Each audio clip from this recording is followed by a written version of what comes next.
Now, when it comes to, speaking of driving business, when it came to your first major hospitality brand deal, right? Mhm.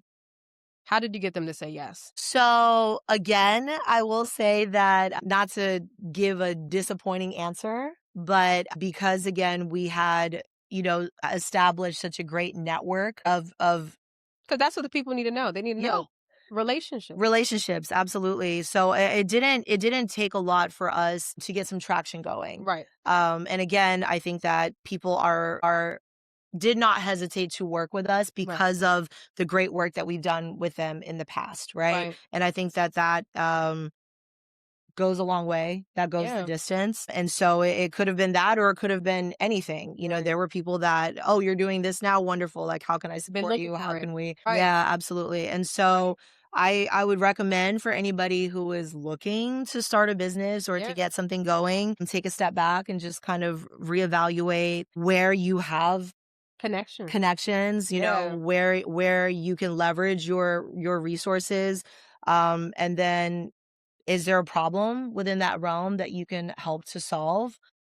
But I say that with a Yeah. caveat, which is to make sure that, because I'm a big believer that not everything has to be monetized.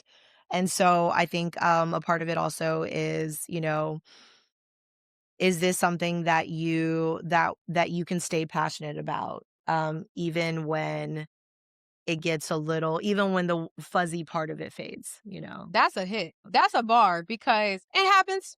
Y'all, it happens, but let's take a step back first because I want y'all to understand what she said, in these terms. So number one, it's not like she went on LinkedIn and got all these bought leads and all that stuff. Like she didn't just network up, she networked across, so something that I often feel like, and this is gonna be my goal this year, we often have this idea and we want to actually start this business and actually get leads and get sales and revenue, but you need to start looking at what you have right now. Right.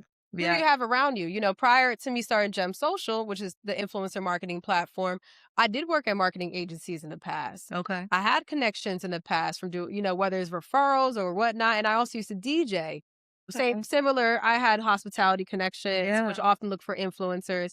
I also had private connections. I had connections everywhere because I DJ'd for almost everything, open format DJing. So Yeah. with that being said, the first people I went to when I launched my app was my previous customers that I worked for. Now, because I was at a marketing agency, we did have NDAs. I did not reconnect with anybody, just put it out there. I don't do faulty business. But for those that I didn't have an NDA with, that I still have great relationships with, I just let them know what I was doing. Yeah. And they were Yeah. like, I'm going to be a customer. Let me know. Sign up. Yeah. I'm going to sign up on the wait list. So please, y'all, network across because you might have six figures or even in five, and don't sleep on five figures either. But you might have a couple Yeah. $1,000s a month that can come in revenue just from the people that you already know. And your ego is blocking you from just letting them know the pivot you made. Absolutely. So shout out to you for actually networking across. And Yeah. then I'm going to also assume that because of the good work you do, that might help with referrals too. Absolutely. Right. Absolutely. Right. Yeah.